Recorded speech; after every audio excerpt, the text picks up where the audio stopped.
السلام علیکم ورحمۃ اللہ وبرکاتہ، نحمدہ ونصلی علی رسولہ الکریم، اما بعد فاعوذ باللہ من الشیطان الرجیم، بسم اللہ الرحمن الرحیم، رب اشرح لی صدری ویسر لی امری واحلل عقدۃ من لسانی یفقہوا قولی۔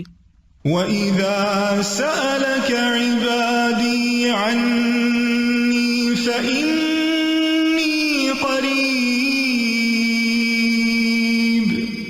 أُجِيبُ دَعْوَةَ الدَّاعِ إِذَا دَعَانِ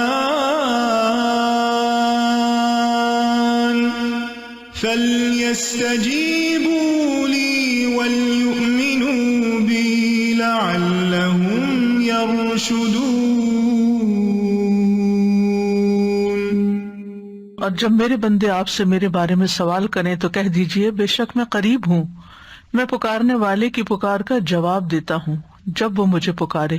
تو ان کو چاہیے کہ وہ میرا حکم مانیں اور مجھ پر ایمان رکھیں تاکہ وہ ہدایت پائیں۔ فَاسْتَغْفِرُوهُ ثُمَّ تُوبُوا إِلَيْهِ إِنَّ رَبِّي قَرِيبٌ مُجِيبٌ۔ سو اس سے بخشش مانگو، پھر اس کی طرف پلٹ آؤ، یقیناً میرا رب قریب ہے، قبول کرنے والا ہے۔ الحمد للہ الکبیر المتعال ذی العزت والجبروت والجلال، یسبح بحمدہ من فی السماوات ومن فی الارض والطیر والشجر والدواب والجبال، الحمد للہ حمدا کثیرا وسبحان اللہ بکرۃ واصیلا۔ سب تعریف اللہ کے لیے ہے، بہت زیادہ تعریف، جو بہت بڑا، نہایت بلند ہے، عزت والا، قہر والا اور جلال والا ہے۔ اسی کی تسبیح و تحمید بیان کر رہے ہیں جو بھی آسمانوں میں ہے اور جو زمین میں ہے، پرندے، درخت، جانور اور پہاڑ، تمام تعریف اللہ ہی کے لیے ہے، بہت زیادہ، اور اللہ ہی کے لیے تسبیح ہے صبح اور شام۔ اللہم صلی علی محمد وعلی آل محمد کما صلیت علی ابراہیم وعلی آل ابراہیم انک حمید مجید، اللہم بارک علی محمد وعلی آل محمد کما بارکت علی ابراہیم وعلی آل ابراہیم انک حمید مجید۔ پروگرام قریب و مجیب کے سلسلے میں آج ہم صبح و شام کی دعاؤں کے بارے میں پڑھیں گے۔ ارشاد باری تعالیٰ ہے، یا ایھا الذین آمنوا اذکروا اللہ ذکرا کثیرا وسبحوہ بکرۃ واصیلا۔ اے ایمان والو، اللہ کو بکثرت یاد کیا کرو اور صبح و شام اس کی تسبیح بیان کیا کرو۔ اللہ سبحانہ وتعالیٰ اس آیت میں اہل ایمان کو حکم دے رہے ہیں کہ وہ اس کی حمد، تسبیح، تکبیر اور لا الہ الا اللہ کے ساتھ کثرت سے اس کا ذکر کیا کریں، یعنی اس کو بہت زیادہ یاد کیا کریں۔ ابن عباس رضی اللہ عنہ کہتے ہیں کہ اللہ نے ہر فرض کی کوئی نہ کوئی حد مقرر فرمائی ہے، یعنی صبح کے 2 فرض ہیں، شام میں 3 فرض ہیں، تو ہر فرض کی ایک حد ہے۔ رمضان کے روزے فرض ہیں تو 1 مہینے کے فرض ہیں۔ پھر عذر کی حالت میں وہ بھی معاف ہے، یعنی اگر انسان کو کوئی حقیقی عذر پیش ہو تو اس سے بھی اللہ تعالیٰ درگزر کرتے ہیں، لیکن نہ اس کے ذکر کی کوئی حد ہے اور نہ وہ کسی عذر سے معاف ہوتا ہے، یعنی اگر غفلت برتو۔ ہاں عقل یا ہوش نہ رہے تو اور بات ہے۔ اللہ تعالیٰ فرماتے ہیں سورۃ النساء میں، فَاذْكُرُوا اللَّهَ قِيَامًا وَقُعُودًا وَعَلَىٰ جُنُوبِكُمْ، اللہ کا ذکر کرو کھڑے، بیٹھے، لیٹے، یعنی ہر حال میں اللہ کو یاد کرتے رہو۔ یعنی ہم نے یہ خود ساختہ پابندیاں لگائی ہوئی ہیں کہ اس کیفیت میں ذکر نہیں کرنا، یا لیٹ کے نہیں کرنا، ضرور بیٹھو، یا قبلے کی طرف رخ کر کے بیٹھو، یا باوضو ہو کے بیٹھو پھر ہی ذکر کر سکتے ہو۔ نہیں، ایسا کچھ نہیں، ہر حال میں اللہ کا ذکر کر سکتے ہو۔ نبی صلی اللہ علیہ وسلم کے بارے میں آتا ہے، کان یذکر اللہ فی کل احیانہ، کہ آپ اپنے ہر طرح کے حالات میں، ہر طرح کے اوقات میں اللہ کا ذکر کیا کرتے تھے۔ اور یہاں پر کیا فرمایا، وسبحوہ بکرۃ واصیلا، صبح اور شام، یعنی دن کے پہلے پہر اور دن کے پچھلے پہر اللہ کی تسبیح کرو، کیونکہ جب انسان ایسا کرتا ہے تو اللہ تعالیٰ کی رحمتیں آتی ہیں۔ فرشتے بھی اہل ایمان کے لیے دعائیں کرتے ہیں۔ هو الذی یصلی علیکم وملائکتہ، وہی ہے جو تم پر صلوات بھیجتا ہے اور اس کے فرشتے بھی۔ تو یہاں اہل ایمان کو خطاب ہے، یا ایھا الذین آمنوا، اے لوگو جو ایمان لائے ہو۔ ابن مسعود کہتے ہیں کہ جب اس آیت کے ساتھ پکارا جائے تو اپنے کانوں کو اس حکم کی طرف لگا دیں، توجہ کریں کہ اللہ تعالیٰ کیا کہنا چاہتے ہیں، اس کو غور سے سنیں۔ یا تو کوئی خیر کا کام ہوگا جس کا اللہ تعالیٰ حکم دے رہا ہوگا، یا کوئی شر ہوگا جس سے اللہ تعالیٰ تمہیں روک رہا ہوگا، اس سے منع کر رہا ہوگا۔ تو یہاں پر یا ایھا الذین آمنوا کہہ کے کیا کہا گیا؟ اذکروا اللہ ذکرا کثیرا، صرف ذکر نہیں بلکہ ذکرا کثیرا، بہت کثرت سے اللہ کو یاد کیا کرو، کثرت سے اللہ کا ذکر کیا کرو، یعنی ہر طرح کے حالات میں اللہ ہی کو یاد کیا کرو، اور خاص طور پر تسبیح، تحلیل، تحمید، تکبیر۔ مجاہد کہتے ہیں یہ وہ کلمات ہیں جنہیں پاک، ناپاک، بے وضو اور جنبی بھی کہہ سکتا ہے، یعنی اگر کوئی حالت جنابت میں ہے تو بھی سبحان اللہ کہنے میں اس کو کوئی حرج نہیں، الحمدللہ وہ بھی کہہ سکتا ہے۔ جیسے اگر کسی کو نہانے کی ضرورت ہے اور اس کو تھوڑا ٹائم ہے نہانے میں کسی بھی وجہ سے، تو اس دوران اگر وہ پانی پینے لگا ہے تو بسم اللہ کہہ سکتا ہے، پانی پی چکا ہے تو الحمدللہ کہہ سکتا ہے، اسی طرح استغفر اللہ کہہ سکتا ہے۔ تو یہ کلمات ہر حال میں کہے جا سکتے ہیں۔ پھر دل کے اخلاص کے ساتھ ذکر کرنا چاہیے، یعنی ذکر کثیر کا معنی کیا گیا وہ ذکر جو اخلاص کے ساتھ کیا جائے، یعنی صرف کوانٹٹی میں ہی زیادہ نہ ہو بلکہ اس کی کوالٹی اچھی ہو۔ کوالٹی اچھی ہونے کا مطلب کیا ہے؟ دل سے کیا گیا۔ کثیر کا اپوزٹ قلیل ہوتا ہے، تو قلیل ذکر کون سا ہے؟ جو منافقین کرتے ہیں، ولا یذکرون اللہ الا قلیلا، کہ وہ اللہ کو بہت تھوڑا یاد کرتے ہیں، یعنی زبان سے اوپر اوپر سے کر دیتے ہیں لیکن دل سے نہیں کرتے۔ اور یاد تو ہوتی بھی دل میں ہے، یاد کسی کی بھی دل میں ہوتی ہے تو زبان پہ آتی ہے۔ اور دوسرے لفظوں میں کثیر کے مقابلے میں قلیل ذکر کیا ہے کہ انسان بس صرف صبح و شام کے اذکار کرے، نمازوں کے بعد ذکر اذکار کرے، اور مختلف حالات میں جیسے کھانا کھایا یا مخصوص اذکار جو ہیں صرف ان کی پابندی کرے۔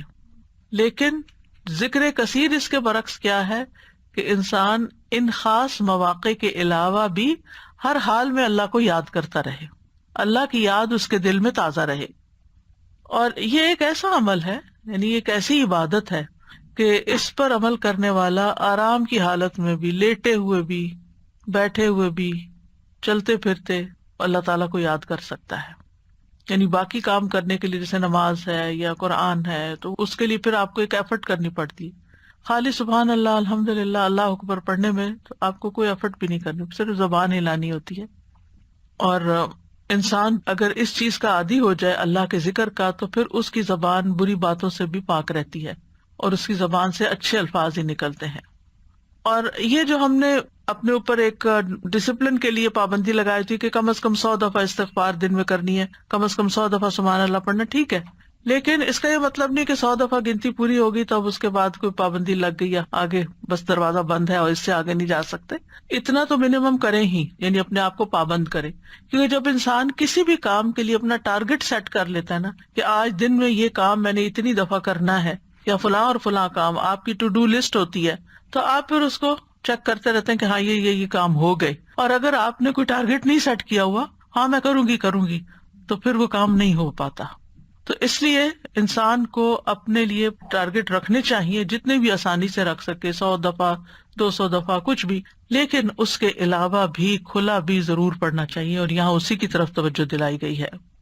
امام ابو عمر ابن الصلاح سے پوچھا گیا کہ ذکر کی وہ کتنی مقدار ہے جس کو کرنے کے بعد انسان ان لوگوں میں شامل ہو جائے جو کثرت سے اللہ کا ذکر کرنے والے ہیں۔ قرآن مجید میں آتا نا، وَالذَّاكِرِينَ اللَّهَ كَثِيرًا وَالذَّاكِرَاتِ أَعَدَّ اللَّهُ لَهُم مَغْفِرَةً وَأَجْرًا عَظِيمًا، کہ جو بہت زیادہ اللہ کا ذکر کثرت سے کرتے ہیں، مرد ہیں عورتیں ہیں، اللہ نے ان کے لیے بہت بڑا اجر تیار کر رکھا ہے اور بخشش عطا کرے گا اس کو۔ یعنی وہ پھر کیا ہے، یعنی کتنا کریں کہ ہم ایسے خوش قسمت لوگوں میں شامل ہو جائیں۔ انہوں نے کہا کہ اگر وہ نبی صلی اللہ علیہ وسلم سے ثابت شدہ اذکار پر ہمیشگی کرتا ہے، ثابت شدہ یعنی جو پروون ہے، سنت میں موجود ہے، تو وہ ان لوگوں میں شمار ہوگا جو مرد اور عورتیں اللہ کا کثرت سے ذکر کرتے ہیں۔ وَسَبِّحُوهُ بُكْرَةً وَأَصِيلًا، اور اس کی تسبیح بیان کرو صبح اور شام۔ تسبیح کا مطلب ہے اللہ تعالیٰ کی ذات کو ان تمام صفات اور افعال سے پاک بیان کرنا جو اس کے لیے جائز نہیں، یعنی اللہ کو ہر عیب سے پاک بیان کرنا۔ اب دیکھیے کہ شیطان جو ہے نا وہ انسان کا دشمن ہے، اور شیطان انسان کے دل میں اللہ تعالیٰ کے بارے میں کوئی نہ کوئی بدگمانی ڈال دیتا ہے، کوئی نہ کوئی ایسے خیالات ڈال دیتا ہے کہ جو انسان کی عقل نہیں بھی مانتی اور اس کو پسند نہیں بھی آتے، لیکن وہ خیال گزر جاتے ہیں، آتے ہیں اور چلے جاتے ہیں، جن کو وسوسے کہا جاتا ہے، اور اس کا شکار ہر انسان ہوتا ہے کسی نہ کسی درجے پر۔ سورۃ قاف میں اللہ تعالیٰ فرماتے ہیں وَنَعْلَمُ مَا تُوَسْوِسُ بِهِ نَفْسُهُ، اور ہم جانتے ہیں جو اس کا نفس اس کو وسوسے ڈالتا ہے، انسان کے اندر جو اندر سے اٹھتے ہیں یا شیطان کی ڈالی ہوئی نجاست ہوتی۔ اب اس کا توڑ کیا ہو؟ کیا اب انسان پریشان ہو کے بیٹھا رہے؟ کچھ لوگ بے حد پریشان رہتے ہیں کہ ہمیں وسوسے آتے ہیں۔ وسوسے ہر ایک کو آتے ہیں، لیکن ان کا پیچھا نہیں کرنا چاہیے اور ان کو جھٹک دینا چاہیے۔ جیسے آپ کہیں سے گزر رہے، آپ کے کپڑوں پہ گرد و غبار پڑ گیا تو آپ کیا کرتے ہیں؟ جھٹک دیتے ہیں، بس وسوسوں کو جھٹکتے چلے جائیں، ان کو ٹھہرنے نہ دیں۔ دوسرا یہ ہے کہ اللہ سبحانہ تعالیٰ کی تسبیح بیان کریں کہ اللہ تعالیٰ یہ جو برے خیالات آتے ہیں آپ ان سب سے پاک ہیں، تو تسبیح اس کا علاج ہے، تسبیح اس کا اینٹیڈوٹ ہے۔ اور پھر خاص طور پر بکرتم و اصیلا، پہلے پہر اور پچھلے پہر، دن کے ابتدائی حصے میں اور دن کے پچھلے حصے میں۔ بکرا کا لفظ جو ہے یعنی عام طور پر علماء اس کو سورج نکلنے تک کے وقت کو بکرا کہتے ہیں، اس کو یوں ڈیفائن کیا گیا۔ اور اصیلا جو ہے عصر اور مغرب کا درمیانی وقت ہے، یعنی قبل طلوع الشمس و قبل غروبها، سورج نکلنے سے پہلے اور سورج غروب ہونے سے پہلے کا وقت جو ہے یہ اذکار کا وقت ہے۔ اور سبحوہ میں بعض علماء نے سبحہ کا مطلب یہاں نماز فجر اور نماز عصر بھی لیا ہے۔ تو ذکر کے بعد تسبیح کو خاص طور پر الگ سے بیان کیا گیا۔ دیکھیں آیت کے پہلے حصے میں کیا ہے، اذکروا اللہ ذکرا کثیرا، کثرت سے ذکر کرو، تسبیح اس کے اندر شامل ہے، لیکن پھر اس کو الگ سے بیان کیا گیا وسبحوہ، یعنی تسبیح کرو، اس لیے کہ باقی اذکار پر اس کی فضیلت ہے، یعنی تسبیح کی خاص فضیلت ہے۔ یعنی کچھ ذکر ہوتے ہیں نا کہ جس میں انسان اللہ تعالیٰ کو یاد کرتا ہے، اللہ تعالیٰ کی بڑائی بیان کرتا ہے، اللہ تعالیٰ کی تعریف بیان کرتا ہے، وہ بھی بہت اچھی بات ہے۔ اور کچھ ذکر ایسے ہیں کہ جن میں انسان اللہ تعالیٰ کو ہر عیب سے پاک قرار دیتا ہے، تو تعریف مکمل ہی نہیں ہوتی، ذکر مکمل ہی نہیں ہوتا جب تک آپ تسبیح نہ کریں، تو تسبیح اس کا ایک لازمی حصہ ہے۔ اور پھر خاص طور پر اس لیے بھی کہ جیسے یعنی صبح شام وقت بھی بتا دیا گیا کہ تسبیح کا زیادہ اچھا وقت جو ہے یا مناسب وقت صبح اور شام ہے، کیونکہ یہ اوقات اپنے اندر ایک خاص فضیلت رکھتے ہیں۔ صبح کا وقت یہ برکت کا وقت ہے، اور والعصر، عصر کے وقت یہ اللہ نے قسم کھائی ہے، ادھر فجر کی والفجر ولیال عشر، اور ادھر عصر کی والعصر ان الانسان لفی خسر۔ وہاں پر انسان کو ایک دن مل رہا ہوتا ہے اور عصر کے وقت دن ہاتھ سے جا رہا ہوتا ہے، انسان خسارے میں پڑ رہا ہوتا ہے، لوز کر رہا ہوتا ہے، ایک چیز ہاتھ سے چھٹ رہی ہوتی ہے۔ تو جس وقت کوئی نعمت مل رہی ہے اس وقت بھی اللہ کو یاد کرو، اور جس وقت کوئی نعمت جا رہی ہے اس وقت بھی خاص طور پر اللہ کو یاد کرو۔ ان اوقات میں اگر انسان اللہ تعالیٰ کو یاد کرتا ہے تو پھر ڈپریشن کا شکار نہیں ہوتا۔ یہ ذکر اس کے دل کو اسٹرینتھن کرتا ہے، اس کو قوت عطا کرتا ہے۔ اور یہ دو اوقات جو ہوتے ہیں ان میں ذکر تھوڑا سا مشکل بھی ہوتا ہے، کیونکہ آپ دیکھیں کہ فجر کی نماز پڑھنے کے بعد جو نیند کا آپ کے اوپر، خاص طور پہ راتیں آج کل بہت چھوٹی ہیں، تو اس وقت اپنے آپ کو روک کر رکھنا اور بٹھا کر، خاص طور پر اگر آپ کو اشراق پڑھنے کی عادت ہے تو وہ سارا وقت یعنی آپ اسٹرگل کر رہے ہوتے ہیں کہ سوتے جاگتے گزار رہے ہوتے ہیں کہ آپ سوئے نہیں اس وقت، کیونکہ بہت زیادہ برکت کا وقت ہے۔ یعنی کوئی معمولی اجر ہے کہ پورے حج اور عمرے کا ثواب اگر انسان فجر کی نماز پڑھ کے اپنی جگہ پہ بیٹھا رہے اور ذکر اذکار کرتا رہے اور پھر سورج نکلے اور پھر 2 رکعت پڑھ لے تو اتنا زیادہ اجر و ثواب۔ تو یہ اجر و ثواب ایسے مفت میں نہیں ملتا، اللہ تعالیٰ کو پتا تھا کہ یہ وقت بندوں پہ کتنا بھاری ہوگا۔ اور اسی طرح عصر کا وقت کام کاج کا وقت ہوتا ہے، دن جا رہا ہوتا ہے، انسان اپنے کام سمیٹ رہا ہوتا ہے، جیسے خاص طور پر جو لوگ جابس پر ہوتے ہیں یا بزنس میں ہوتے ہیں تو وہ آفٹرنون میں یعنی پھر تھکان کا شکار ہو جاتے ہیں سارا دن کام کرنے کے بعد، تو کچھ لوگ اس وقت آرام کرنے لگتے ہیں، تو وہ وقت بھی بڑا قیمتی وقت ہے۔ لیکن یاد رکھیے کہ ان افضل اوقات کے علاوہ سارا دن بھی اور کسی بھی وقت ذکر کرنا باعث فضیلت ہے۔ اور اللہ تعالیٰ نے تو ہمیں پیدا ہی اپنی عبادت کے لیے کیا ہے، تو عبادت کی کچھ خاص شکلیں ہیں اور کچھ خاص طریقے ہیں اور کچھ عمومی چیزیں ہیں جو انسان کا ہر وقت عبادت میں شامل کر سکتی ہیں. وما خلقت الجن والانس الا لیعبدون. امام نووی کہتے ہیں کہ اس آیت سے پتہ چلا کہ بندے کی افضل حالت وہ ہے جب وہ اپنے رب کا ذکر کر رہا ہوتا ہے اور وہ ان اذکار میں مصروف ہوتا ہے جو رسول اللہ صلی اللہ علیہ وسلم سے وارد ہوئے، یعنی جو آپ نے بتائے ہیں یا آپ نے کیے ہیں، اور اس طرح انسان اپنی زندگی کا مقصد پورا کر رہا ہوتا ہے. اس کے علاوہ ہم دیکھتے ہیں کہ تمام مخلوقات اللہ کا ذکر کرتی ہیں. تسبح لہ السماوات السبع، ساتوں آسمان اللہ کی تسبیح بیان کرتے ہیں. کبھی ہمیں خیال نہیں آیا آسمان کی طرف دیکھتے ہوئے کہ یہ تسبیح کر رہا ہے، اور یہ نہیں، ساتوں کے ساتوں کر رہے ہیں. والارض، یہ زمین جس پہ ہم چلتے ہیں، جس پہ ہم چیزیں اگاتے ہیں اور جس پہ گھر بناتے ہیں، یہ زمین بھی اللہ کی تسبیح بیان کرتی ہے. ومن فیہن، اور جو مخلوق ان کے اندر ہے، آسمان و زمین کے بیچ میں یا زمین کے اندر، چھوٹے چھوٹے کیڑے مکوڑے، ہر چیز، بڑے بڑے آبجیکٹس، سبھی تسبیح کرتے، چرند پرند، حیوان، انسان. پھر فرمایا وَإِن مِّن شَيْءٍ إِلَّا يُسَبِّحُ بِحَمْدِهِ، اور کوئی چیز نہیں مگر وہ اس کی حمد کے ساتھ اس کی تسبیح کرتی ہے. وَلَٰكِن لَّا تَفْقَهُونَ تَسْبِيحَهُمْ، لیکن تم ان کی تسبیح کو سمجھتے نہیں ہو، یعنی ان کی اپنی زبانیں، ان کی اپنی بولیاں ہیں. إِنَّهُ كَانَ حَلِيمًا غَفُورًا، بے شک وہ ہمیشہ سے بے حد بردبار، نہایت بخشنے والا ہے. داؤد علیہ السلام کے بارے میں ہم جانتے ہیں کہ ان کے ساتھ پرندے اور پہاڑ تسبیح کیا کرتے تھے. وَسَخَّرْنَا مَعَ دَاوُودَ الْجِبَالَ يُسَبِّحْنَ وَالطَّيْرَ، ہم نے داؤد کے ساتھ پہاڑوں کو مسخر کیا جو تسبیح کرتے تھے. فرشتے تسبیح کرتے ہیں. وَالْمَلَائِكَةُ يُسَبِّحُونَ بِحَمْدِ رَبِّهِمْ وَيَسْتَغْفِرُونَ لِمَنْ فِي الْأَرْضِ، فرشتے اپنے رب کی حمد کے ساتھ تسبیح کرتے ہیں اور زمین والوں کے لیے بخشش کی دعائیں کرتے ہیں. حاملین عرش جو ہیں وہ خاص طور پر اللہ کا ذکر کرتے ہیں. ان سب میں آپ دیکھیے، چاہے زمین آسمان کی ہر چیز ہو، چاہے فرشتے ہوں، چاہے پیغمبر ہوں، سب کے ساتھ تسبیح کا لفظ آ رہا ہے کہ تسبیح کرتے ہیں، یعنی خالی ذکر نہیں آیا بلکہ تسبیح آیا ہے. تو اس سے بھی تسبیح کی فضیلت پتہ چلتی ہے. سبحان اللہ و بحمدہ سبحان اللہ العظیم، تسبیح بیان کرنا یعنی اللہ تعالیٰ کو ہر عیب سے پاک قرار دینا کہ اس میں کوئی نقص نہیں، کوئی کمی نہیں، وہ پرفیکٹ ہے، کوئی عیب نہیں، اس کا کوئی فیصلہ غلط نہیں، اس کا کوئی حکم، اس کا دین، ہر چیز صحیح ہے، جو بھی اس نے بنائی ہے پرفیکٹ بنائی ہے.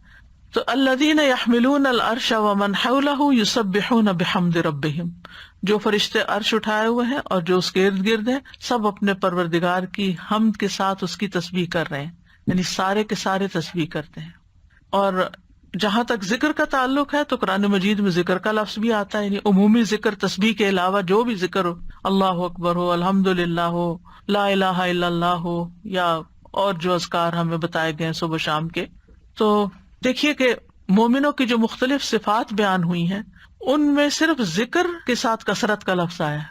یہ سورۃ الاحزاب کی آیت نمبر 35 ہے نا، ان المسلمین والمسلمات والمؤمنین والمؤمنات والقانتین والقانتات والصادقین والصادقات والصابرین والصابرات والخاشعین والخاشعات والمتصدقین والمتصدقات والصائمین والصائمات والحافظین فروجہم والحافظات والذاکرین اللہ کثیرا والذاکرات. یعنی ساری صفات اپنی جگہ ہیں کہ وہ مسلمان ہیں، مومن ہیں، فرما بردار ہیں، سچے ہیں، صبر والے ہیں، عاجزی کرنے والے ہیں، صدقہ کرنے والے ہیں، روزہ دار ہیں، اپنی شرمگاہوں کی حفاظت کرتے ہیں اور اللہ کا کثرت سے ذکر کرتے ہیں. تو اس سے بھی اندازہ لگائیں کہ ذکر کی کتنی اہمیت ہے کہ ذکر میں کثرت چاہیے. باقی چیزیں تو اپنے اپنے وقت پر ہوں گی، لیکن اللہ کے پسندیدہ وہ ہیں جو ذکر میں کثرت کرتے ہیں. جیسا کہ سورۃ آل عمران میں آتا ہے، الذین یذکرون اللہ قیاما وقعودا وعلی جنوبہم، جو اللہ کو یاد کرتے رہتے ہیں کھڑے بھی، یعنی کچھ کام ہم کھڑے ہو کے کرتے ہیں، کھڑے ہو کے تھک جاتے ہیں تو وقعودا بیٹھ جاتے ہیں اور پھر لیٹ جاتے ہیں. تو چاہے کھڑے ہوں، چاہے بیٹھے ہوں، چاہے لیٹے ہوں، وہ ذکر نہیں چھوڑتے، ہر حال میں ذکر کرتے رہتے ہیں. یہ ان کی صفت ہے، یعنی ذکر کے لیے صرف کوئی وقت یا جگہ مخصوص نہیں ہے بلکہ ہر حال میں. اور پھر جو اس کا اجر ہے، نبی صلی اللہ علیہ وسلم فرمایا، کیا میں تمہیں تمہارا بہترین عمل نہ بتاؤں جو تمہارے مالک کے نزدیک اچھا اور پاکیزہ عمل ہے اور تمہارے درجات میں سب سے زیادہ بلند ہے؟ سونا چاندی کے خرچ کرنے سے بہتر ہے، اللہ کی راہ میں جہاد کرتے ہوئے تمہارے کفار کی گردنیں مارنے اور ان کے تمہاری گردنیں مارنے سے بھی افضل ہے. صحابہ نے عرض کیا کیوں نہیں؟ آپ نے فرمایا اللہ تعالیٰ کا ذکر.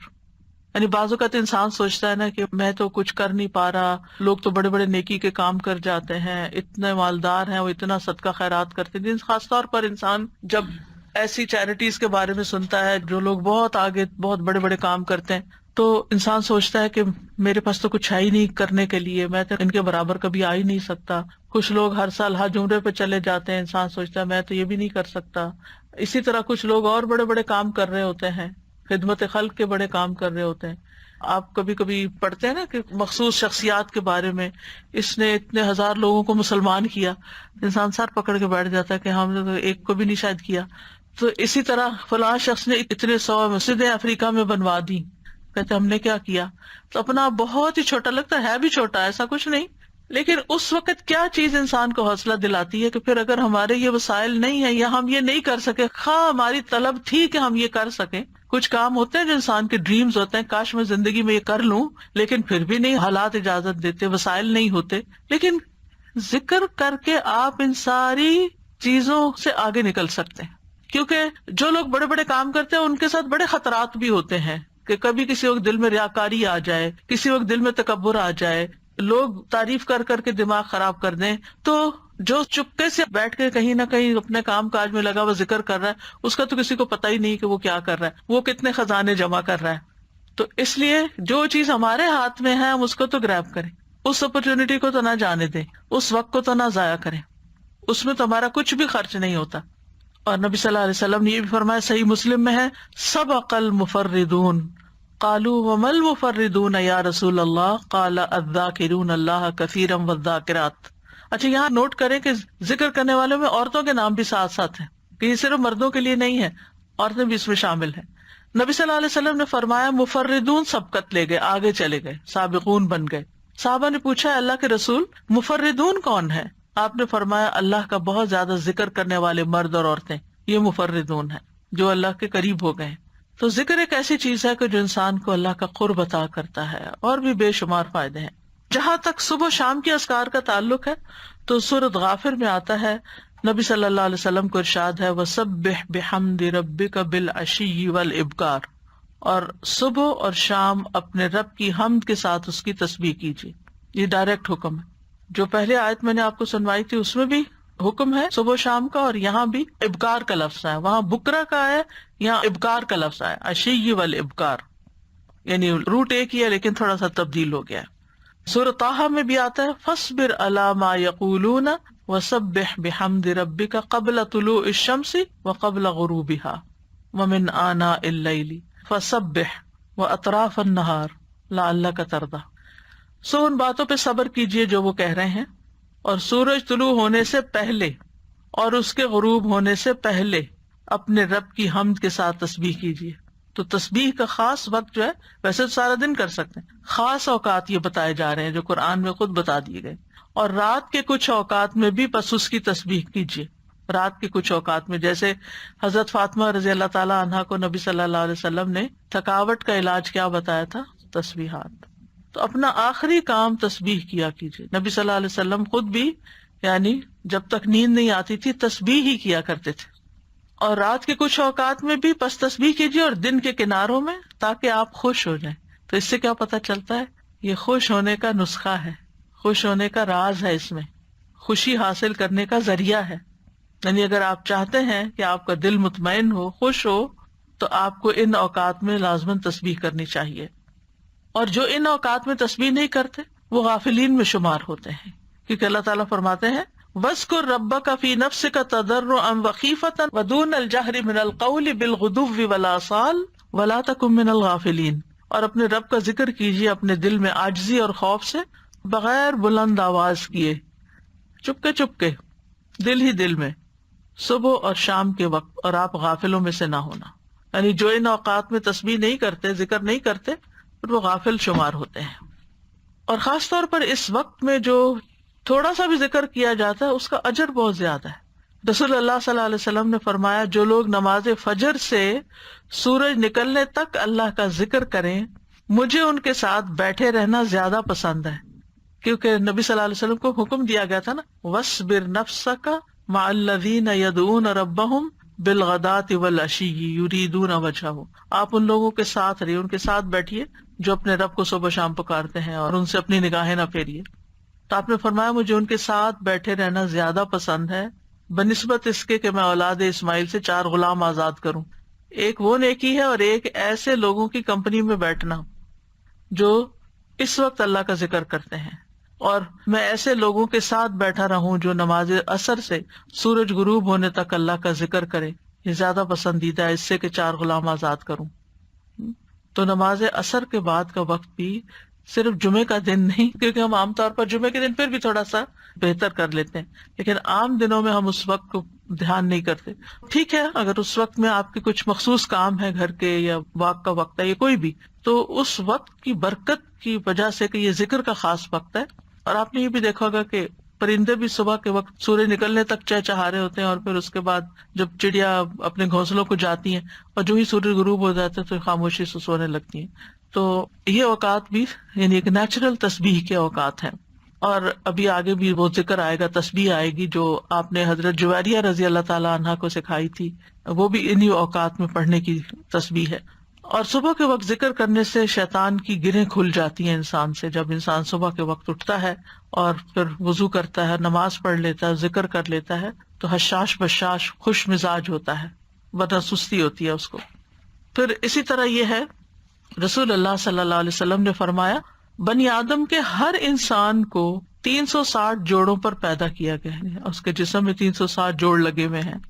پس جو شخص اللہ اکبر، الحمدللہ، لا الہ الا اللہ، سبحان اللہ، استغفر اللہ کہے، لوگوں کے راستے سے پتھر یا کانٹا یا ہڈی ہٹا دے، یا نیکی کا حکم دے یا برائی سے روکے، تو یہ اس کے 360 جوڑوں کے شمار کے برابر ہے۔ اور وہ اس دن جب شام کرے گا تو اپنے نفس کو جہنم کی آگ سے دور کر لے گا۔ یعنی جو اپنے جوڑوں کا صدقہ روزانہ نکال لیتا ہے، اور یہاں مالی صدقے کے بارے میں بات نہیں ہو رہی، یہاں اذکار کی بات ہو رہی ہے خاص طور پر، یا کچھ کام ہے جس سے دوسروں کی تکلیف ہٹانا مقصود ہے، تو انسان اپنے آپ کو جہنم کی آگ سے آزاد کر لیتا ہے۔ ابن عثیمین کہتے ہیں کہ صبح و شام کی اذکار اپنے پڑھنے والوں کے لیے اس قدر وسیع عظیم فوائد اور برکات پر مشتمل ہے کہ ان کا احاطہ نہیں کیا جا سکتا، ان کو بیان نہیں کیا جا سکتا۔ ان میں سے کچھ فائدے جیسے دل اور روح کی غذا ہیں ان اوقات کے اذکار، انسان کے دل کو سکینت ایک نصیب ہوتی ہے، ٹھہر جاتا ہے دل، ایک راحت محسوس ہوتی ہے، ایک مسرت محسوس ہوتی ہے۔ پھر اسی طرح دنیا اور آخرت میں امن اور سلامتی کا ذریعہ ہے، دنیا اور آخرت میں سلامتی کا ذریعہ ہے، کیونکہ پروٹیکشن کی دعائیں ہیں، اس میں حفاظت کی دعائیں ہیں۔ پھر خیر و برکات کے دروازے کھولنے کا سبب ہے۔ پھر چوتھی چیز ہے اجر و ثواب کے حصول کا ذریعہ ہے، یعنی بہت زیادہ اجر و ثواب ہے ان اوقات میں اذکار کا۔ پھر پانچویں چیز ہے شر کے واقع ہونے سے پہلے، یعنی کسی تکلیف کے آنے سے پہلے اور واقع ہونے کے بعد اسے ہٹانے کا ذریعہ ہے۔ ویسے بھی نبی صلی اللہ علیہ وسلم نے فرمایا نا، دعا اس مصیبت میں بھی فائدہ دیتی ہے جو واقع ہو چکی ہے، اور اس میں بھی فائدہ دیتی ہے جو ابھی واقع نہیں ہوئی، جو ابھی مصیبت نہیں آئی۔ اے اللہ کے بندو دعا کو لازم کر لو۔ تو یہ صبح شام کی دعائیں ہی ہیں ایک طرح سے ان میں زیادہ تر۔ پھر ان اذکار میں انسان اللہ کی نعمتوں اور مہربانیوں کا اعتراف کرتا ہے، یعنی صبح شام کے اذکار جو ہے یہ اللہ کی پے در پے نعمتوں کا اعتراف ہے۔ جیسے سید الاستغفار میں کہتا ہے نا، ابو لک بنعمتک علیہ، کہ اللہ جو تیری نعمتیں مجھ پر ہیں میں ان کا اقرار کرتا ہوں، اکنالج کرتا ہوں۔ اللہ تعالیٰ کی مہربانیوں اور اس کے احسان پر اس کا شکر ادا کرنا ہے۔ پھر ساتویں چیز یہ ہے کہ رب کے سامنے فقر اور عاجزی کا اظہار ہے کہ میں تو اس سے بے نیاز نہیں ہوں، تیری ہی پروٹیکشن چاہتا ہوں، تیری طرف رجوع کرتا ہوں۔ پھر آٹھویں چیز یہ ہے کہ یہ بندے کی اصلاح کے اسباب میں سے ہے، اور خاص طور پر دل کی اصلاح۔ اور دل کی اصلاح ہو نہیں سکتی جب تک دل میں اللہ کی محبت یا اللہ کے لیے محبت اور اللہ کی تعظیم اور اللہ کی بڑائی اور اللہ تعالیٰ کے پاورفل ہونے اور اس کے سارے جو اسماء و صفات ہیں ان پر یقین نہ ہو، اس وقت تک اللہ کی بڑائی دل میں نہیں آتی۔ ابن عباس کہتے ہیں کہ جو شخص صبح شام کے اذکار پر حفاظت کرے، سچائی، ایمان اور اللہ پر بھروسہ اور اعتماد کرتے ہوئے یہ اذکار کرے، اور یہ دعائیں جن معنی پر دلالت کرتی ہوں ان کے لیے انسان کا سینہ کھلا ہوا ہو، تو یہ سے جادو اور دیگر مصیبتوں کے واقع ہونے سے پہلے ان کے شر سے بچانے کا سب سے بڑا سبب ہے، اور تکلیف واقع ہو جائے تو ان کو ہٹانے کا بھی سب سے بڑا سبب ہے، یعنی ان کو چھوڑنا نہیں چاہیے۔ لیکن بعض اوقات کوئی تقدیر نافذ ہونی ہوتی ہے تو انسان بھول ہی جاتا ہے، یا سویا ہی رہ جاتا ہے، یا کوئی بھی وجہ بن جاتی ہے اور انسان غافل ہو جاتا ہے، اور اتنے میں وہ واقع ہو جاتی ہے۔ ابن قیم کہتے ہیں کہ دعائیں اور تعوذات ہتھیار کی طرح ہیں، ہتھیار ہیں۔ ہتھیار مارنے والے کی قابلیت اور صلاحیت کے مطابق اثر کرتا ہے، صرف تیز دھار کے ساتھ نہیں۔ یعنی آپ کے پاس کیسی بھی سورڈ ہو، آپ کے پاس کیسی بھی گن ہو، لیکن اگر آپ کو چلانی نہیں آتی تو فائدہ نہیں ہے۔ جب ہتھیار کامل ہو اور اس میں عیب نہ ہو، اور وہ بازو طاقتور ہو جو ہتھیار چلاتا ہے، اور رکاوٹ نہ پائی جاتی ہو، تو اس ہتھیار کے ساتھ دشمن کے لیے تاثیر واقع ہوگی اور وہ دشمن کو بھگا دے گا، زخمی کر دے گا۔ اگر ان چیزوں میں سے کسی میں کوئی کمی ہو جائے تو تاثیر بھی کم ہو جائے گی۔ کون کون سی چیزیں؟ ہتھیار بھی اچھا، عیب بھی نہ ہو، اور چلانا بھی صحیح آتا ہو۔ آپ نے عام طور پہ سنا ہوگا لوگ کہتے ہیں کہ ہم خود نہیں رقیہ کر سکتے، کسی راقی کے پاس جانے کی کیا ضرورت ہے، ہم بھی کر سکتے، وہی ضرور کرو، کسی نے منع تو نہیں کیا۔ لیکن بعض اوقات جو راقی ہوتے ہیں نا، ان کا جو یقین ہوتا ہے، ان کا جو انداز ہوتا ہے، ان کی جو آواز ہوتی ہے، اس کا اثر ہی کچھ اور ہوتا ہے۔ چلے رقیے کو آپ چھوڑیں، عام جو زبان میں بات کرتے ہیں، مثلا ایک شخص کہتا ہے ادھر آؤ، بچے کو کہتے ہیں ادھر آؤ، وہ سنتا ہی نہیں، تو اس کہتا ہے ادھر آؤ، تو وہ ڈر کے مارے آ جاتا ہے۔ کہنے والے کے کہنے میں بڑا فرق بھی ہوتا ہے اور اس کا اثر بھی فرق ہوتا ہے۔ کچھ لوگوں کی بات لوگ آسانی سے مان جاتے ہیں اور کچھ کی تو بالکل نہیں مانتے، ہم سب جانتے ہیں۔ گھر میں بھی عام طور پہ دیکھا گیا کہ ماں کی بات کا اثر اور ہوتا ہے، باپ کی بات کا کچھ اور ہوتا ہے، کبھی وائس ورسا بھی ہوتا ہے۔ لیکن یہ ہے کہ فرق ہے ایک بندے کے ذکر کرنے اور پڑھنے اور جن بھوت کو بگانے اور دوسرے بندے کے بگانے میں۔ جو خود ہی جنوں بھوتوں سے ڈرتا ہو وہ بگائے گا کہاں سے؟ تو جو ایسا کام کرنے والے ہوتے ہیں نا، اللہ نے ان کو خاص صلاحیتیں دی ہوتی ہیں اور خاص ٹیکنیکس بھی دی ہوتی ہیں اور سجھائی ہوتی ہیں، ان کے دل میں ڈالی ہوتی ہیں۔ بعض اوقات وہ کوئی کسی کو نقل نہیں کر رہے ہوتے، وہ جو ان کے دل میں آتا ہے اس کے مطابق وہ بیان کرتے جاتے، پڑھتے جاتے ہیں مریض کے حسب حال، کیونکہ ہر مریض فرق ہوتا ہے، ان کا ایکسپیرینس بھی فرق ہوتا ہے کہ کیا چیز فائدہ دیتی کیا نہیں دیتی۔ جب تک آپ کے ہتھیار صحیح نہ ہو نا، یعنی کہ آپ کے پاس اسکلز نہ ہو، اور آپ کو دل مضبوط نہ ہو، بہادری نہ ہو اندر۔ استاذہ جی جیسے نا بچے آج کل نئی ٹیکنیک سے کوئی بھی ہو تو کہیں گے آپ کو تو یوز کرنا نہیں آتا، آپ کو متاثر کرتے ہیں نا آپ کو، یعنی کہ جی امپریس کرتے ہیں، اور پھر جب آپ کو وہ حاوی چیز ہوتے ہیں یوز آپ پر۔ کرنے آ جاتی تو آپ خود حاوی ہو جاتے۔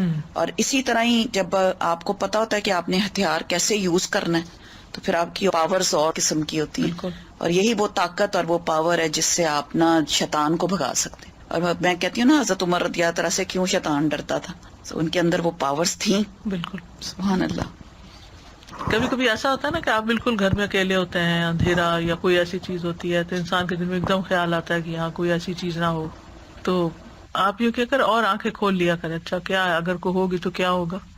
سر جی آپ نے ایک دفعہ بتایا تھا نا کہ ذرا سی تھوڑی آواز کے ساتھ ڈانٹا جائے تو پھر ڈر خود نکل جاتا ہے، تو 2-3 دفعہ اس طرح سے ہوا تو الحمدللہ ذرا سی آواز زور کر کے کہ ہمارا گھر ہے، ہم رہتے ہیں، جو بھی مخلوق ہے وہ تنگ نہ کرے، مطلب اپنے آپ کو زیادہ باروب بنا کے اور ڈر نکال کے ان کو ڈرانا چاہیے، بالکل۔ تو الحمدللہ اس سے فرق پڑتا وہ ہے۔ متین ہاشمی صاحب ہوتے تھے کراچی میں، شاید آپ کے ہوتے ہوئے وہ لیکچر دینے آئے ہوں گے، انہوں نے ایسی بہت سی ٹیکنیکس بتائی تھی۔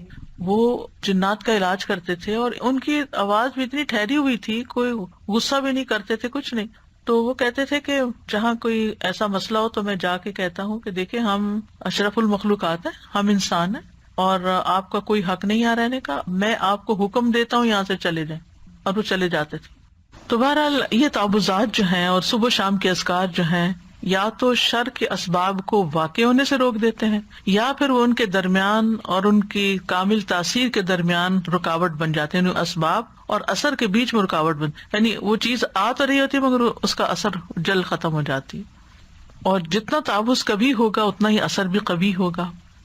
دعا جو ہے وہ تقدیر بدل دیتی ہے۔ ابن عثیمین کہتے ہیں دعا تقدیر کو ٹال دیتی ہے، صبح شام کے اذکار دعاؤں اور تعوذات کا ایک مجموعہ ہے، اور دعا تقدیر کو ٹالتی ہے، اور اللہ کبھی تقدیر کا فیصلہ صادر کرتا ہے اور اس کے لیے ایک سبب مقرر کرتا ہے، سبب مقرر کرتا ہے، یعنی تقدیر نافذ ہونے کے لیے کوئی وجہ، ذریعہ، جو اس تقدیر کے آگے رکاوٹ بن جاتی ہے۔ ٹھیک ہے، تو دعا بھی انہیں اسباب میں سے ایک سبب، یعنی تقدیر بھی اللہ نے بنائی، وہ اتر رہی ہے تقدیر، اور اس کو ہٹانے کا سبب بھی اللہ نے بنایا ہے، اور وہ اسباب میں سے ایک سبب کیا ہے؟ یہ دعائیں، یعنی وہ آتی ہیں اور دعائیں اس کو پیچھے دھکیل دیتی ہیں۔ اللہ نے یعنی صرف تقدیر نہیں بنائی، اللہ نے اس کو ٹالنے کا ذریعہ بھی بنایا ہے، اسباب بھی بنائے، اور دعا ان میں سے ایک سبب ہے، سمپل سے۔ امام نووی کہتے ہیں دعا مصیبت کو ہٹانے اور رحمت کو پانے کا ایک سبب ہے، یعنی ایک ہتھیار ہے. پہلے بات ہوئی نا کہ ہتھیار ہے دعا. جیسے ڈھال ہتھیار کے حملے کو روکنے کا سبب ہے، جیسے ڈھال تلوار کے حملے کو روکنے کا سبب ہے، اور پانی زمین سے نباتات اگانے کا سبب ہے. بارش ہوتی ہے تو زمین ہری بھری ہو جاتی ہے، تو یہ سبب ہے نا. زمین کے اندر پوٹینشیل تھا، لیکن جب تک پانی نہیں آیا تو وہ دبی رہی. جب جو ہی پانی آیا تو اس نے اپنا اندر کا سب باہر نکال دیا. تو دعا اور مصیبت ایک دوسرے کا مقابلہ بھی کرتے ہیں. تو تقدیر سے بچاؤ کے لیے ہتھیار اٹھانا ضروری ہے. تو اللہ نے تقدیر بھی بنائی ہے، تقدیر کو ٹالنے کا سبب بھی بنایا ہے. ابن قیم کہتے ہیں کہ صبح شام کے اذکار زرہ کے قائم مقام ہے. اب آپ دیکھیں کتنے انہوں نے مختلف سبب اور فائدے بتائے نا. جیسے جیسے زرہ موٹی ہوگی ویسے ویسے اس کو پہننے والا متاثر نہیں ہوگا. وہ زرہ بختر آپ کو معلوم ہے نا کہ وہ لوہے کا لباس جو لوگ اپنے آپ کو پروٹیکٹ کرنے کے لیے بلٹ پروف کہہ لیں. بلکہ زرہ کی طاقت یہاں تک پہنچ جائے گی کہ تیر واپس لوٹ جائے گا اور اسی کو جا کے لگے گا جس نے تیر چلایا تھا. یعنی اگر کوئی نظر لگانے لگا آپ کو اور آپ نے دعائیں پڑھی ہوئی ہیں تو وہ نظر کا اثر آئے گا اور پلٹ کے واپس جائے گا اور اسی کے اوپر لگ جائے گا، آپ کو نہیں نقصان دے گا. جی ہاں، بد دعا دیتا ہے اور آپ اس کے اہل نہیں ہیں تو وہ واپس اسی پہ پلٹتی ہے. ابن عثیمین کہتے ہیں صبح و شام کے اذکار حفاظت کرنے میں ان لوگوں کے لیے یاجوج اور ماجوج کی دیوار سے بھی زیادہ مضبوط ہیں جو ان کو حضور قلب کے ساتھ پڑھتے ہیں. ایک تو نا بے دھیانی میں پڑھنا، لیکن جو ان کو دھیان سے پڑھتے ہیں یہ یاجوج ماجوج کی دیوار سے بھی زیادہ مضبوط چیز ہے جو فتنے کو آنے سے روکتی ہے. صحابہ صبح و شام کے اذکار کی حفاظت کیا کرتے تھے. ابو وائل فرماتے ہیں ہم ایک دن صبح کی نماز پڑھنے کے بعد عبداللہ بن مسعود کی طرف گئے اور دروازے سے سلام کیا تو انہوں نے ہمیں اجازت دے دی، مگر ہم تھوڑی دیر دروازے کے ساتھ ٹھہرے رہے تو ایک لونڈی آئی اور اس نے کہا آپ اندر کیوں نہیں آ رہے؟ پھر ہم اندر داخل ہوئے تو ابن مسعود بیٹھے تسبیحات کر رہے تھے. انہوں نے کہا تمہیں اندر آنے سے کس چیز نے روکا جبکہ میں نے تمہیں اجازت دے دی تھی؟ ہم نے کہا کوئی بات نہیں سوائے اس کے کہ ہم نے سوچا کہ گھر والوں میں سے شاید کوئی سو رہا ہو. تو ابن مسعود نے فرمایا کیا تم نے ابن ام عبد کے گھر والوں کے بارے میں غفلت کا گمان کیا؟ تم سمجھتے ہو ہم اس وقت سو رہے ہوتے ہیں؟ کیا سونے کا وقت ہے یہ؟ راوی نے کہا پھر ابن مسعود نے تسبیح شروع کر دی یہاں تک کہ انہوں نے گمان کیا کہ سورج نکل آیا. تو لونڈی سے فرمایا دیکھو کیا سورج نکل آیا؟ اس نے کہا ابھی نہیں نکلا. پھر تسبیح شروع کر دی. پھر انہیں خیال ہوا کہ سورج نکل رہا ہے. پھر کہا جاؤ دیکھو سورج نکل آیا. تو اس نے دیکھا کہ سورج نکل چکا تھا. ابن مسعود کہتے ہیں الحمدللہ الذی اقالنا یومنا ھذا ولم یہلکنا بذنوبنا. سب تعریف اللہ کے لیے جس نے آج ہم سے درگزر کیا اور ہمارے گناہوں کی وجہ سے ہمیں ہلاک نہیں کیا. کیونکہ تسبیحات جب کرتے ہیں تو گناہ بھی معاف ہوتے ہیں نا. تو اس سے یہ پتہ چلتا ہے کہ صحابہ کرام اپنے وقت سے کیسے فائدہ اٹھاتے تھے. تو یہ اوقات جو ہیں ان میں نہ تو آپ اپنا سیل فون کھولیں اور نہ ہی آپ اپنا کوئی اور ایسا کام کریں کہ جس کی کوئی خاص ضرورت نہ ہو. کوشش کریں کہ اس وقت جس مسئلے پہ نماز پڑھی ہے وہیں بیٹھے رہیں. لیکن اگر کوئی مجبوری ہے، بچوں کا ناشتہ بنانا ہے، ہسبینڈ نے کام پہ جانا ہے یا کچھ، تو خاموشی سے اپنا کام کریں اور ساتھ ساتھ اپنے اذکار جاری رکھیں، ان کو نہ روکیں. یعنی اس وقت ڈانٹ ڈپٹ اور ادھر ادھر آوازیں دینا، چیخنا چلانا گھر وہ نہ ہو. یعنی ایک احترام کا وقت ہو کہ یہ اذکار کا وقت ہے. خود بھی کریں اور بچوں کو بھی اس کا پابند بنائیں، گھر والوں کو بھی تاکید کریں. اب اس میں حضرت ابن مسعود کا عمل آپ دیکھیں. ان کو اندر بلا لیا، وہ نہیں آ رہے تو ان کو بلایا اندر آ جاؤ. اندر آ گئے، تھوڑی سی بات کی اور اپنا ذکر جاری رکھا. یہ نہ کوئی بد اخلاقی ہے نہ کوئی بدتمیزی ہے. یہ کسی گھر جانے کا تو وقت نہیں ہے، لیکن شاید کسی کام سے آئے ہو یا علم کے لیے کچھ پوچھنے آئے ہو، کیونکہ فقیہ بھی تھے ابن مسعود، تو ان سے ہو سکتا کوئی مسئلہ دریافت کرنے آئے ہو. اللہ عالم، وضاحت نہیں ملتی کہ وہ آئے کیوں تھے سب. لیکن انہوں نے اپنے وقت کی قدر کی اور اس وقت میں جو کام کرنا تھا وہ پورا کیا. ہمارا حال کیا ہے کہ ذرا ادھر سے کوئی بلایا ادھر سے وہ ڈسٹریکٹ ہو کے اپنے اذکار چھوڑ دیتے. یہ نہیں کرنا. یعنی بچوں کو بھی پتا ہونا چاہیے کہ اس وقت کچھ پڑھ رہے ہیں. یعنی اشارے سے سبحوہ بکرۃ واسیلا اشارہ کر دے اور 2-4 دفعہ کریں کہ بچوں کو پتا ہوگا کہ یہ وقت اماں جو ہے وہ ذکر کرتی ہیں، بات نہیں کرتی، تو مجھے ویٹ کرنا ہے. پھر اسی طرح وہ کہتے ہیں کہ بہت سے لوگ اس میں کوتاہی کرتے ہیں، یہ وقت یا سونے میں گزار دیتے ہیں، سستی میں یا کمزوری میں یا گھٹیا کام کرنے میں، یعنی جو اس سے کم تر درجے کے کام ہوتے ہیں جو کسی اور وقت میں بھی ہو سکتے ہیں، لیٹر آن ہو سکتے ہیں. وہ کہتے ہیں کہ دن کا اول حصہ جوانی کے قائم مقام ہے، پچھلا بڑھاپے کے قائم مقام ہے. تو جو دن کے پہلے حصے میں دن کی لگام کو تھام لیتا ہے وہ سارا دن سلامت رہتا ہے اور نیکی کے کاموں میں اس کی مدد کی جاتی ہے اور دن میں برکت دی جاتی ہے. ابن قیم کہتے ہیں ایک دفعہ شیخ الاسلام ابن تیمیہ کے پاس میں موجود تھا. انہوں نے صبح کی نماز پڑھی، پھر وہ بیٹھ کر اللہ کی عبادت کرتے رہے اور ذکر کرتے رہے. تقریباً آدھا دن گزر گیا، میری طرف دیکھا اور کہا یہ میرا ناشتہ ہے، اگر میں یہ غذا نہ کھاؤں تو میری قوت ساکت ہو جائے، کچھ کر نہ سکوں۔ آپ کو پتا 35 جلدوں میں انہوں نے لکھا ہے فتاوا، ان کے فتاوا کو اکٹھا کیا گیا، پوری شیلف بھر جاتی ہے، بلکہ اس سے بھی بچ جاتی ہے، کتابیں دوسری شیلف میں رکھنی پڑتی ہیں۔ تو ہم سوچئے کہ اتنے بڑے بڑے کام لوگ کس طرح کر جاتے تھے اللہ کی مدد کے ساتھ، اور اللہ کی مدد اللہ کے ذکر کے ساتھ آتی ہے، اور خاص طور پر فجر کے بعد سونے کو جو ناپسند کرنا، کیونکہ وہ برکت کا وقت ہوتا تھا۔ ابن قیم کہتے ہیں سلف صالحین کے نزدیک یہ بات ناپسندیدہ اور مکروہ تھی کہ صبح کی نماز سے لے کر سورج کے طلوع ہونے تک انسان سوئے، یہ غنیمت کا وقت ہے۔ سورج نکل آئے پھر اپنا کام کاج کر کے اگر آپ دوبارہ ریسٹ کرنا چاہیں، کیونکہ راتیں چھوٹی ہیں تو پھر اور بات ہے۔ یہ وقت رزق کے نازل ہونے کا اور رزق بانٹنے کا وقت ہے، اس میں برکت نازل ہوتی ہے۔ اب اس کے بعد ہے صبح شام کے اذکار کے آداب جو ہیں وہ کیا ہیں۔ سب سے پہلی بات یہ کہ زبان اور حضور قلب کے ساتھ، دل اور زبان کی حاضری کے ساتھ ذکر کیا جائے۔ جب یہ دونوں چیزیں متحد ہو جاتی ہیں اور اذکار کرنے والا سچائی، یقین اور اللہ کے ساتھ اچھا گمان کرتے ہوئے ان کے معنی میں غور و فکر کرتے ہوئے پڑھتا ہے تو یہ پڑھنے والے کو فائدہ دیتی ہیں، اس پڑھنے والے کی حفاظت ہوتی ہے، اس سے مصیبتیں دور ہوتی ہیں۔ ابن قیم کہتے ہیں تمام اذکار سے افضل اور زیادہ مفید وہ ذکر ہے جس میں زبان اور دل ساتھ ہوں، جو بول رہے ہیں وہ آپ کا دل سمجھ بھی رہا ہے اور اس کے موافق ہوں، اور وہ نبوی اذکار سے ہوں، یعنی سنت سے ثابت ہوں، اور ذکر کرنے والا معنی اور مقصد سمجھتا ہو۔ پھر اسی طرح ان اذکار کا وقت جو ہے طلوع فجر سے پہلے شروع ہو جاتا ہے اور طلوع شمس سے پہلے تک رہتا ہے، یعنی جو ہی اذان ہوتی ہے نا فجر کی اس وقت سے شروع ہو جاتا ہے سورج نکلنے تک۔ اور شام کے اذکار کا وقت عصر کے بعد سے لے کر رات کے اول حصے تک ہوتا ہے، مغرب کے وقت تک۔ اگر کسی سے یہ اوقات رہ جائیں، ان سے محروم ہو جائے، بھول گیا یا کوئی رکاوٹ بن گئی تو کوئی حرج نہیں۔ صبح کے اذکار چاش کا وقت ختم ہونے تک پڑھ لے اور شام کے اذکار رات کے ایک تہائی حصے تک پڑھ لے، لیکن یہ رخصت ہے، اصل وقت ان کا سورج نکلنے سے پہلے اور غروب ہونے سے پہلے کا ہی ہے۔ ابن باز کہتے ہیں سنت یہ ہے کہ صبح اور شام کے اذکار اور دعاؤں کو ان کے وقت میں ادا کرنے کی حفاظت کی جائے، جب ان کا وقت ختم ہو جاتا ہے تو وہ ثواب بھی ان کے وقت کے ساتھ ختم ہو جاتا ہے جو اس وقت سے متعلق تھا۔ اب صبح شام کے اذکار میں سب سے پہلا ذکر آیت الکرسی کا ہے۔ آیت الکرسی کیا ہے؟ اللہ لا الہ الا هو الحی القیوم، آخر تک۔ صبح شام آیت الکرسی پڑھنے سے حفاظت ملتی ہے، یعنی حدیث سے بھی ثابت ہے، خاص طور پر جنات کے اثر سے بچاؤ ہوتا ہے۔ آیت الکرسی میں آپ دیکھیں اللہ سبحانہ تعالیٰ کا تعارف ہے، اس کے اسماء و صفات ہیں۔ قرآن کریم کی کوئی اور آیت ایسی نہیں جس میں اللہ تعالیٰ کے اتنے نام اور صفات بیان ہوئی ہوں۔ اس میں اللہ کا ذاتی نام اللہ بھی آیا اور تقریباً 27 صفات اور افعال وغیرہ آئے ہیں۔ سب سے پہلے اللہ تعالیٰ کی الوہیت کا ذکر ہے، اللہ لا الہ الا ہو، کہ وہ الوہیت میں اکیلا ہے۔ پھر الحی القیوم، اور یہ دونوں نام ان کو اسماء اعظم بھی کہا گیا ہے۔ حی زندہ ہے، نہیں اس کو کبھی موت نہیں آئی، کمال صفات میں سے، اور قیوم قائم رکھنے والا کمال افعال میں سے۔ بعض لوگ یہ سوال کرتے ہیں نا کہ اللہ تعالیٰ کو کس نے پیدا کیا ہے؟ تو اللہ سبحانہ تعالیٰ کی کوئی بگننگ نہیں ہے، جیسے ہماری بگننگ ہے اور ہمارا ایک اینڈ ہے، نہیں، اللہ کی ایسے نہیں۔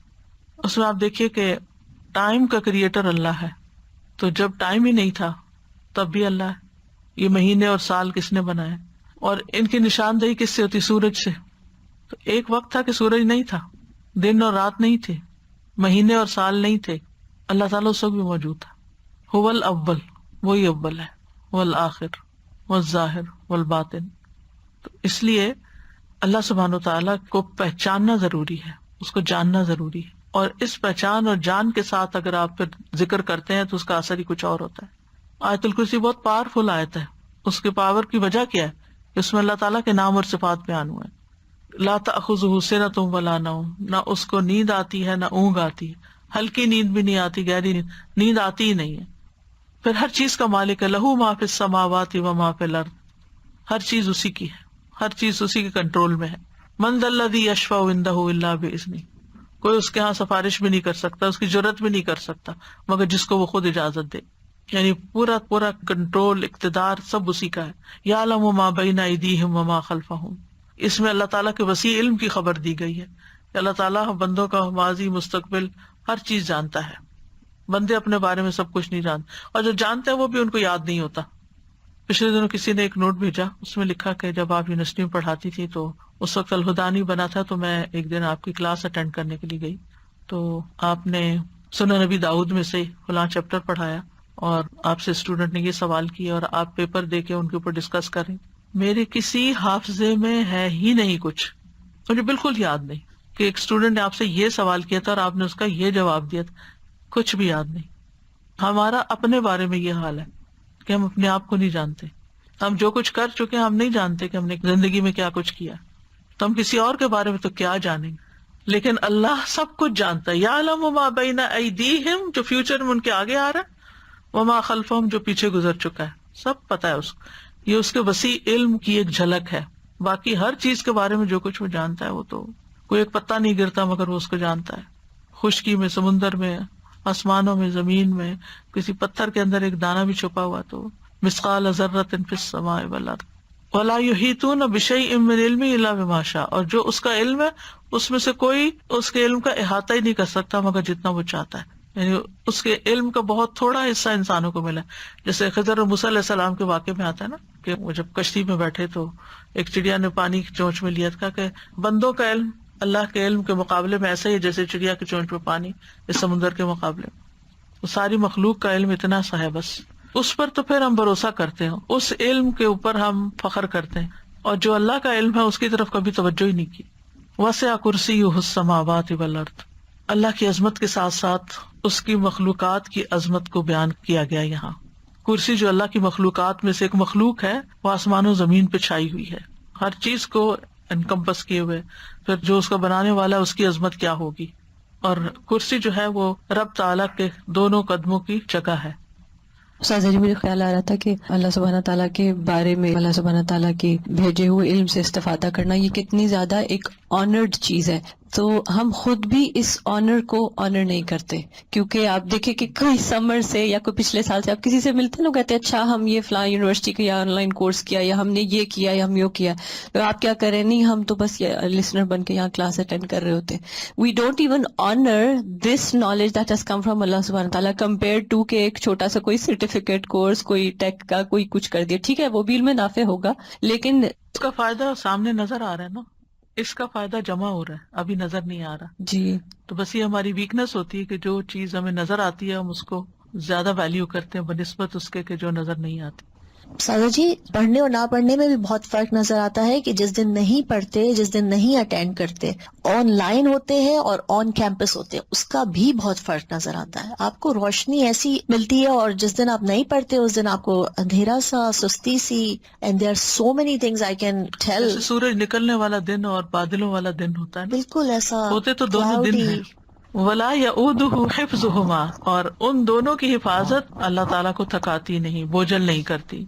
یعنی آسمانوں اور زمین کی حفاظت اور ان کے اندر جو کچھ ہے وہ اللہ سبحانہ تعالیٰ کے کامل کنٹرول اور اقتدار میں ہے، اور وہ ان میں سے ہر چیز کی ٹیک کیئر کرتا ہے. دیکھیں ہم اپنی کیپیسٹی میں سب بات سمجھنے کے لیے ایک چھوٹا سا بھی کام ہمارے ذمہ ہوتا ہے نا، گھر کا ایک چھوٹا سا کام، تو وہ بھی کر کے تھک جاتے ہیں. کون سا کام ایسا ہے جسے آپ کر کے تھکے نہ ہو نا؟ کلیننگ ہے یا کوکنگ ہے، کچھ بھی ہے، کوئی بھی زندگی میں کام ہوتے ہیں. بچوں کی ٹیک کیئر کرنا ہے، پڑھنا ہے، ہر کام کر کے ہمیں ریسٹ چاہیے ہوتا ہے، ہمیں تھکاوٹ ہو جاتی. یہاں اللہ تعالیٰ فرماتا ہے ولا یعودہ حفظہما، آسمان ہو، زمینیں ہو، جو بھی ہو، ان کی حفاظت، ان کے اندر کیا سسٹم چل رہے ہیں، کیا کرنا ہے، کیسے کرنا ہے، یہ چیزیں اس کو تھکاتی نہیں، بوجھل بھی نہیں کرتی. چلے بعض اوقات ہمیں فزیکل تھکاوٹ نہیں ہوتی، یعنی جسمانی تھکاوٹ نہیں ہوتی، لیکن ہم مینٹلی تھک جاتے ہیں، یعنی اکتاہٹ شروع ہو جاتی ہے ہمیں. ایک کام اگر روز کرنا شروع کر دیں تو ہم بور ہو جاتے ہیں. چند سال کوئی کام کر لیں تو اس سے بھی ہم تھک جاتے ہیں، چاہے کتنا ہی اچھا کام ہو. اللہ سبحانہ و تعالیٰ کو یعنی یعودو کا لفظ صرف تھکاوٹ کے لیے نہیں آتا، بوجھل پن کے لیے بھی آتا ہے. یکسانگی یا اکتاہٹ یا کچھ وہ بھی لاحق نہیں ہوتی. یہ معمولی بات نہیں ہے، بہت بڑی بات، بہت بڑی بات. قرآن مجید میں آتا ہے کہ اللہ تعالیٰ ہی آسمان اور زمین کو تھامے ہوئے ہے کہ اپنی جگہ سے ٹل نہ جائیں. اگر وہ دونوں ٹل جائیں تو ان کے بعد کوئی بھی ان کو تھام نہ سکے گا. یعنی صرف اس نے بنا کے چھوڑ نہیں دیا. اب یہ آسمان جو بغیر ستونوں کے ہے، کسی نے تھاما ہوا تو ہمارے اوپر ہے نا، ورنہ تو نیچے آ پڑے. وَهُوَ الْعَلِيُّ الْعَظِيمُ، اور وہ بہت بلند، یعنی مطلق بلندی ہے اس کی، اور عظیم بہت عظمت والا ہے، کوئی مخلوق میں اس کے مشابہ نہیں، کسی کی وہ بڑائی نہیں. لیکن افسوس یہ کہ ہم مخلوق کو پھر بڑا سمجھتے ہیں اور اس کی بڑائی محسوس نہیں کرتے کہ وہ بڑا ہے. جس دن یہ یقین آ گیا نا کہ وہ بڑا ہے، تو پھر لوگوں کی ناراضگی، لوگوں کی پسند ناپسند کا خوف، یہ ساری چیزیں نکل جائیں گی. پھر اللہ کے حکم پر عمل کرنا بھی آسان ہوگا کہ اللہ بڑا ہے نا، اللہ میرے شوہر سے بھی بڑا ہے، اللہ میرے بہن بھائیوں سے بھی بڑا ہے، اللہ اس سوسائٹی سے بھی بڑا ہے، اللہ سارے فلاسفر سے اور سارے قانون دانوں سے اور سارے سائنٹسٹ سب سے بڑا ہے، تو اس کا حکم بھی سب سے بڑا ہے میرے لیے. پھر آپ کو کوئی بھی اس کا حکم ماننے میں مشکل لگے گی نہیں. تو بہرحال آج اتنا ہی کرتے ہیں انشاءاللہ تعالی. ابھی بہت سی دعائیں اور بھی ہیں صبح شام کے اذکار میں سے، پھر کل انشاءاللہ اس کے اوپر بات کریں گے. وآخر دعوانا ان الحمدللہ رب العالمین. سبحانک اللہم وبحمدک، اشہد ان لا الہ الا انت، استغفرک واتوب الیک. السلام علیکم ورحمۃ اللہ وبرکاتہ.